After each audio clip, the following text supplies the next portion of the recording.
My name is Mike Folgner. I was the CEO and founder of JumpCut, which was bought by Yahoo in 2006, late 2006. After that, I became the GM of video at Yahoo about 5 months in. And now I'm working on the social products. I'm senior director of the social products at Yahoo. I came in from 15-person JumpCut that was acquired by Yahoo and kind of maybe got to 18 to being a general manager in charge of 150 people in 3 different geographic locations, worldwide business. We were in a very intensely competitive market. We had proven ourselves with a very innovative product, but it wasn't nearly the scale of something like Yahoo. So what I had to do was figure out how we were going to take a product that was struggling in the market, Yahoo's product, a small product and a piece of technology and a team, merge that into something that was going to compete with YouTube, which was sucking the oxygen out of the entire internet at that point in time. They were the Goliath. Everybody was worried about them. At the end of the 30 days, my first planning period, I kind of assessed that I had one team member that was leading a critical part of my team that had a bad attitude and was very destructive to what I was trying to do. He wasn't bought into the new direction that we were heading, and he was very married to what he had already built and the direction he had already gone with, and he was doing things to undermine what we were trying to do going forward. And I also identified that I had a dilemma as to whether I take the team that I know and trust and worked with and put them in key positions at the detriment and taking out of other people that have already been there or hiring somebody else. The other thing I had to think about was someone that was a peer of mine in the organization had alternative plans and alternative strategies for what we should be doing, and he had my boss's ear. And I had to compete with that as we were trying to get our plans aligned. The person that had the bad attitude, the problem I had was he was the leader of the group and he was well respected by the people in that team.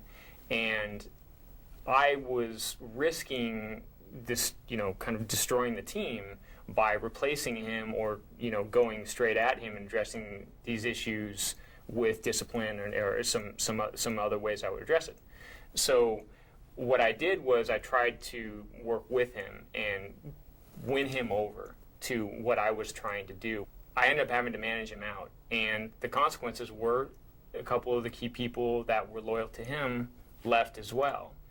But in the end, I got someone in who I had worked with previously, and we made the right decisions, which weren't being made because of legacy issues. I had to make the decision whether I was going to take the team I knew and trusted and put them into the key leadership positions, knowing full well that that was going to cause some anxiety amongst the current people that are there.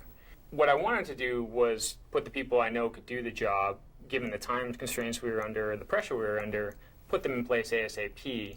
But what I ended up doing was putting a structure in place where they could work together to decide what we were doing and not fix the structure until those decisions were made. And what that allowed was for me to figure out who worked well, who worked together, and also gave my team the ability to gain the confidence of the other people before I put them in place. So the situation with my peer that had a different agenda than I did, worked out like this. It was actually the morning of a very big presentation to my boss's boss. And we were meeting in the morning to go through what we were going to present. And my peer was supposed to come in with a couple slides that showed what he was going to do with a piece of, the website. And I had this entire presentation. What happened was he presented almost an entire presentation that was very conflicting and basically put forth his strategy. And so I'm sitting here hours before this big presentation, and he's putting forth something I don't agree with, I don't think we can do, and we have a conflict. I basically said, who's making the decision here? Is it me or is it him? And he said, in this case, it's him. And so that, I should have addressed this issue long ago. We ended up having to present his presentation to my boss's boss, and that ended up being kind of the plan of record for for 2 months until became very obvious that we couldn't actually do it and the strategy was actually a bad strategy. The moral of the story, dealing with a guy with a bad attitude, is you trust your gut and understand what the situation is. And if he's not going to buy into your vision, you'll know that very quickly, and just take action right away.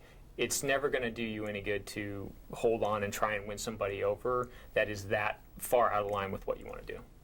So in thinking through the situation where are you going to put your own people in right away or not, I benefited greatly from the slower approach where I was able to get buy-in from the broader team. I was able to put my engineering manager, my product manager, in the right positions with a lot of confidence from the entire team, not just the team I had. Thinking about the situation with my peer, I actually think I could have addressed this directly with my boss as soon as I felt this situation slipping out of my control. I shouldn't have let it get to the point where we're in a presentation as important as this, and that could have happened, because I sensed that something was afoot, and I should have addressed it right away and gotten clarity on who was responsible for what as soon as I felt this.